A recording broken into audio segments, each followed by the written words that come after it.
ہو تو بڑے بنو. ہمارے نبی آپ سسر بھی ہیں نا, آپ نے 4 بیٹیوں کی شادیاں کی, 2 تو ایک ہی کو دے دی عثمان کو,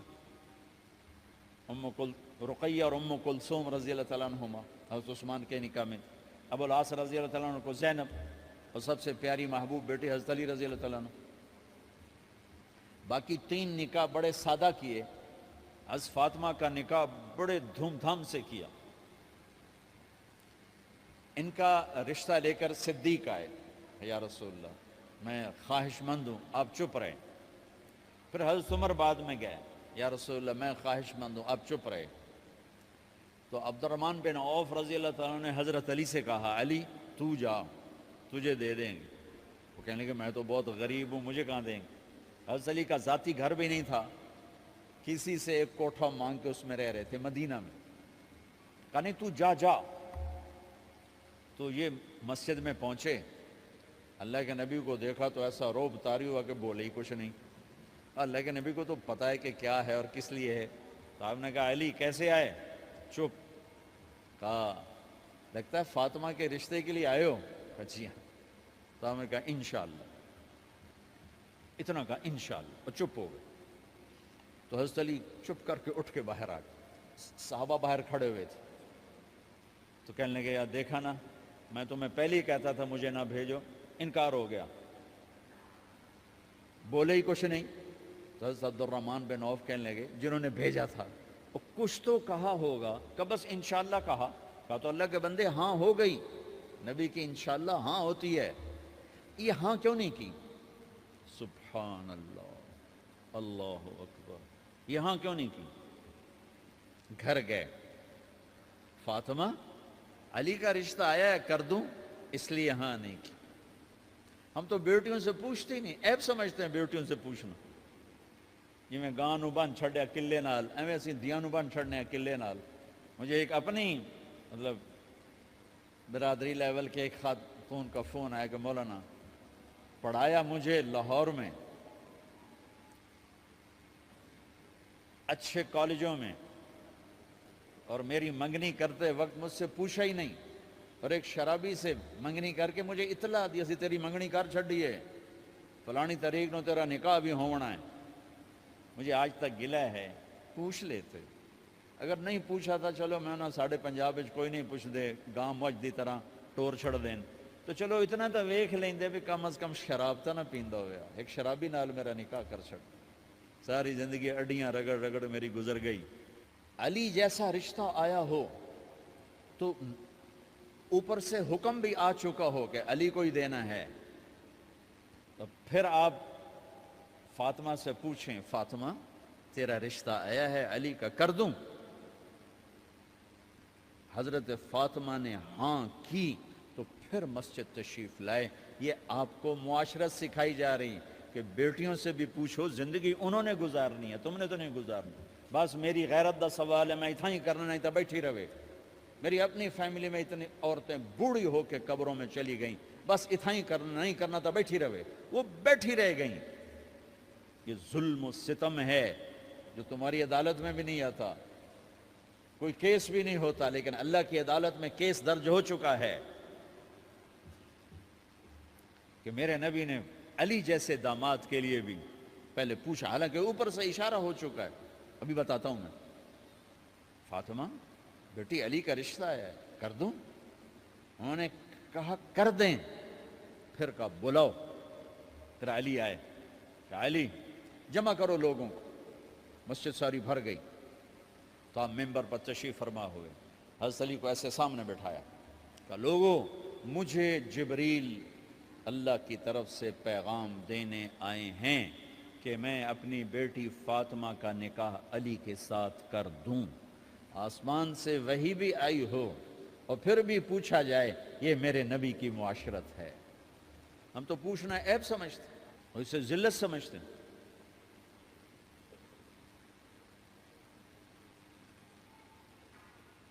پھر آپ نے اتنا بڑا اہتمام کیا. مسجد نبوی پرانی جو آپ کے زمانے کی تھی, بہت بڑا ہال تھا, اس کا بھرا ہوا تھا.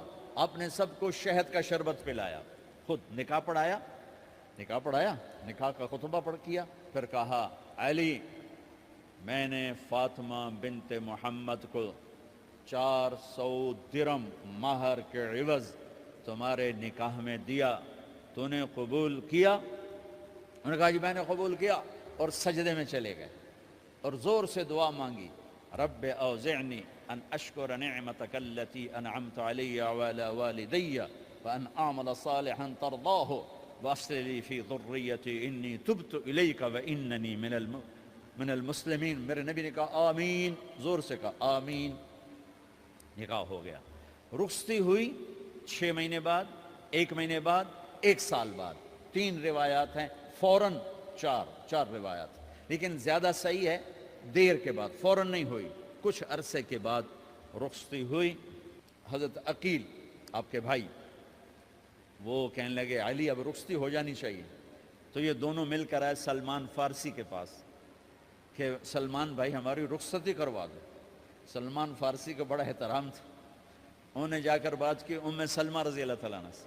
ام سلمہ نے بات کی اللہ کے نبی سے، کہا ہاں ہاں آ جائے، لے جائے، آ جائے لے جائے۔ تو علی رضی اللہ تعالیٰ عنہ اپنی اونٹنی لے کر آئے، تو حضرت علی کا گھر وہ کرائے پر گھر تھا ایک کونے پر، تو وہاں اسماء بنت امیس اور ام ایمن گئیں اور اس کے فرش کو لیول کیا، فرش میں سرخ مٹی ڈال کے اس کو لیول کیا اور دیواروں کی پوچا پاچی کی، اور وہاں کھوٹیاں لگائیں کپڑے ٹانگنے کے لیے۔ آپ نے حضرت عائشہ، حضرت ام حبیبہ، حضرت ام سلمہ سے فرمایا تمہیں پتہ ہے نا مجھے فاطمہ سے کتنا پیار ہے، اسے دلہن بناؤ۔ دلہن بنانا بھی سنت ہے، دلہن بناؤ، اسے دلہن بناؤ، تو آپ کو دلہن بنایا گیا۔ پھر علی رضی اللہ تعالیٰ عنہ تشریف لائے سلمان فارسی اور عقیل کے ساتھ، اونٹنی کو دروازے پر بٹھایا، تو آپ نے علی کا ہاتھ پکڑا، اندر تشریف لے گئے اور فاطمہ کا ہاتھ پکڑ کے علی کے ہاتھ میں دیا اور کہا بیٹی مجھے اپنے خاندان میں جو سب سے زیادہ محبوب تھا میں نے تیرا ہاتھ اس کے ہاتھ میں دیا ہے۔ پھر کہا علی تجھے نبی کی بیٹی مبارک، نبی کی بیٹی مبارک۔ پھر آپ نے اسے پیالے میں پانی منگوایا اور اس میں آخری 2 سورتیں پڑھ کے دم بھی کیا، تھوک بھی ڈالا، پھر اس میں سے انگلیاں ڈال کے ان کے سینے پر چھڑکا کہ دونوں پی لو، دونوں کو پلایا۔ پھر باہر تک چھوڑنے آئے، حضرت علی نے آپ کو اونٹنی پہ بٹھایا، آپ نے 2 عورتوں کو ساتھ بھیجا، ام ایمن اور اسماء بنت امیس۔ یہ چھوٹی سی بارات جا کر علی کے گھر اتری اور آپ نے حضرت علی سے فرمایا کہ میں عشاء پڑھ کے آؤں گا، میرا انتظار کرنا ہے۔ تو عشاء کی نماز کے بعد آپ تشریف لے گئے، آپ نے دوبارہ پیالے میں پانی منگوایا اور اس پر آخری 2 سورتیں پڑھ کے دم کیا، پھر ان کے سینے پر چھڑکا، یہاں بازوؤں پر چھڑکا اور کمر پر چھڑکا اور دعا دی اللہم اسد جدہما وجمع شملہما وبارک علیہما واخرج منہما ذریۃ صالحہ۔ یہ دعا دی آپ نے اس وقت کہ میرے مالک ان کے جمع ہونے میں برکت عطا فرما اور ان کو سعادتیں عطا فرما اور ان کو نیک اولاد عطا فرما۔ یوں میرے نبی نے اپنی بیٹی کو رخصت فرمایا۔ اگلے دن آپ نے حضرت علی کو بلا کے فرمایا علی ولیمہ بھی کرنا ہے۔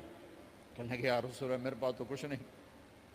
تو آپ نے کہا، تو سعد بن ابی وقاص کہنے لگے یا رسول اللہ میرے پاس ایک چھترا کھڑا ہے، چھترا لاؤ، ذبح کیا گیا۔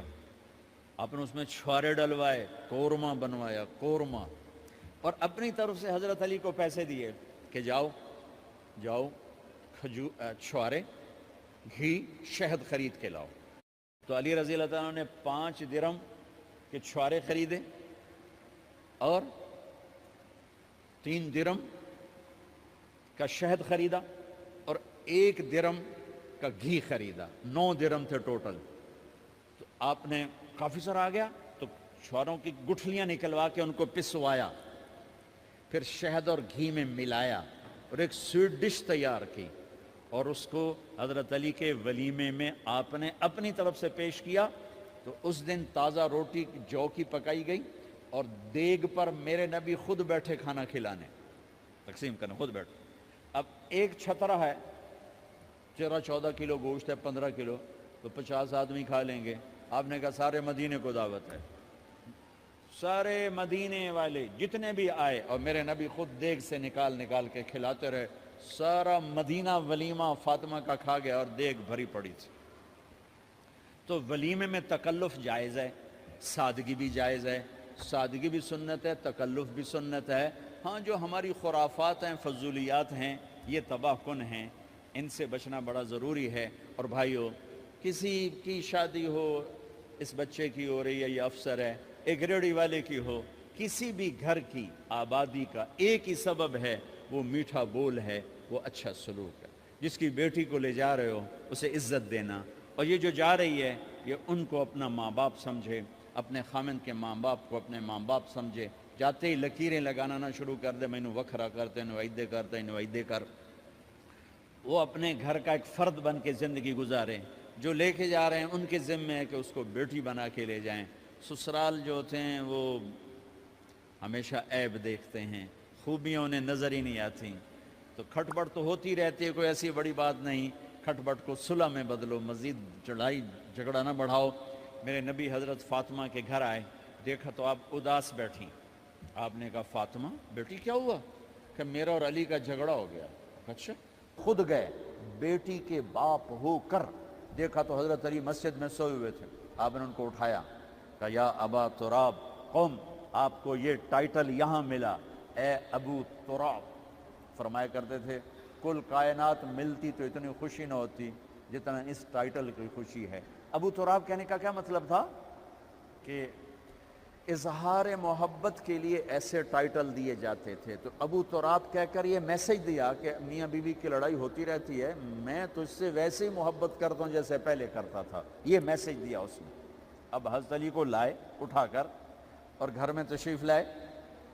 نہ علی کی سنی نہ فاطمہ کی سنی. ہاں بھئی علی کی مسئلہ ہے, ہاں بھئی فاطمہ کیا مسئلہ ہے. یہ مسئلے سن سن کے بھی زیادہ لڑائی ہو جاتی. صلح کراون والے بھی آپ ہو 2-4 لتر مار کے آ جاندے. تو میرے نبی نے کیا کیا, سبحان اللہ, زمین پر لیٹ گئے.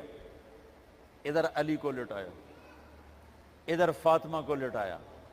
علی کا ہاتھ اپنی ناف پہ رکھا, فاطمہ کا ہاتھ ان کے ہاتھ پہ رکھا, اور بیٹی کے ہاتھ پر اپنا ہاتھ رکھا. پھر فرمایا کہو ہماری صلح ہو گئی. علی کہو, فاطمہ کہو. دونوں نے کہا ہماری صلح ہو گئی. آپ اٹھے, خوش خوش باہر آئے, چہرہ ایسے گلاب کے پھول کی طرح. صحابہ نے عرض کی یا رسول اللہ آج آپ بڑے خوش نظر آ رہے ہیں. فرمایا علی و فاطمہ کی صلح کرا کے آ رہا ہو.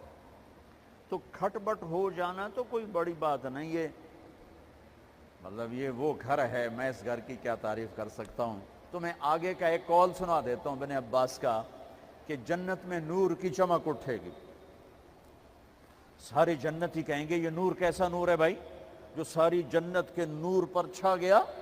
تو فرشتے بتائیں گے کہ او جنت الفردوس میں علی و فاطمہ بیٹھے ہیں, کسی بات پہ ہنسے ہیں, ان کے دانتوں سے جو نور نکلا ہے اس نے جنت کو روشن کر دیا. لیکن کھٹ پٹ یہاں بھی ہو گئی. ان سے بڑا گھر میرے نبی کا ہے, وہاں بھی کھٹ پٹ. ایک دفعہ آپ نے حضرت عائشہ سے کہا مجھے پتہ لگ جاتا جب تو مجھ پہ ناراض ہوتی ہے, مجھے پتہ چل جاتا ہے. انہوں نے عرض کی یا رسول اللہ آپ کو کیسے پتہ چلتا ہے؟ کہ جب تو مجھ پہ ناراض ہوتی ہے نا تو قسم اٹھاتے ہوئے کہتی ہے ابراہیم کے رب کی قسم, اور جب مجھ پہ راضی ہوتی ہے تو پھر تو قسم اٹھاتے ہوئے کہتی ہے محمد کے رب کی قسم. کہ ایسے مجھے پتہ چل جاتا ہے جب تو کہتے ہیں نا ابراہیم کے رب کی قسم, تو مجھے پتہ چل جاتا ہے کوئی کھٹ بٹ ہو گئی ہے. تو نبی کے گھر میں بھی ہو جاتی ہے. یہ مسئلہ تو ختم ہوگا جنت میں. ہمارے ذمہ ہے کہ ان چیزوں کو کم کریں. یہ ایک میرے نبی کی معاشرت ہے میرے بھائیوں, اسے سیکھو, اسے سمجھو, اسے پڑھو. تو بھائیوں میرا نبی ایک زندگی دے کر گیا ہے. یہ چونکہ شادی کا موقع ہے اس کو میں نے تفصیل سے بیان کیا ہے, اس کی تفصیل بیان ہی نہیں کی جاتی. یہ اتنی ضروری ہے جتنی نماز ضروری ہے. نماز تو 5 وقت پڑھیں گے, زندگی 24 گھنٹے روپ بدل رہی ہے. ہر روپ میں میرا نبی کیا چاہتا ہے اس کو سیکھو, اس کو سمجھو. کرو گے اللہ آپ کو چمکائے گا, بنائے گا. اپنی کمائیوں میں حلال لاؤ, حرام سے بچو. جج بھی بیٹھے ہیں, وکیل بھی بیٹھے ہیں, کسی ظالم کے وکیل نہ بنو. وَلَا تَقُلْ لِلْخَائِنِينَ خَصِيمًا. آپ کو ایک آیت میں جوڈیشری, جج, مقننہ اور وکلاء کا پیغام اللہ کا سنا دیتا ہوں. اِنَّا أَنزَلْنَا إِلَيْكَ الْكِتَابَ بِالْحَقِّ. لتحکم بین الناس بما اراک اللہ ولا تقل للخائنین خصیما، مقننہ قانون ساز، تو انا انزلنا الیک الکتاب بالحق، قانون بنانے کا حق اللہ کو ہے، اللہ کے قانون کو اپناؤ۔ آگے جج حضرات، فحکم لتحکم بین الناس بالحق، ججوں کو حکم ہے کہ حق فیصلے کرنا، بک نہ جانا، دب نہ جانا، حق کے فیصلے کرنا۔ تیسرا وکلاء کو، ولا تقل للخائنین خصیما، ظالم بددیانت کی وکالت کے لیے کھڑے نہ ہو جانا ورنہ مارے جاؤ گے، مارے جاؤ گے۔ ولا تقل للخائنین خصیما، ان کے لیے دلائل قائم نہ کرنا ورنہ ہلاک و برباد ہو جاؤ گے۔ تو بھائیو، یہ نکاح کو ذرا میں نے تفصیل سے بیان کی ہے کہ یہ زندگی ہے جس کو سیکھنا ہے۔ حلال کماؤ، بچوں کو حلال دو، بیوی کو حلال دو۔ اللہ کی قسم حرام سے کبھی بہار نہیں آتی اور حلال پہ کبھی خزاں نہیں۔ حلال کھانا، حلال کھلانا، تو تم شاد و آباد رہو گے۔ اللہ میں عمل کی توفیق بخشے۔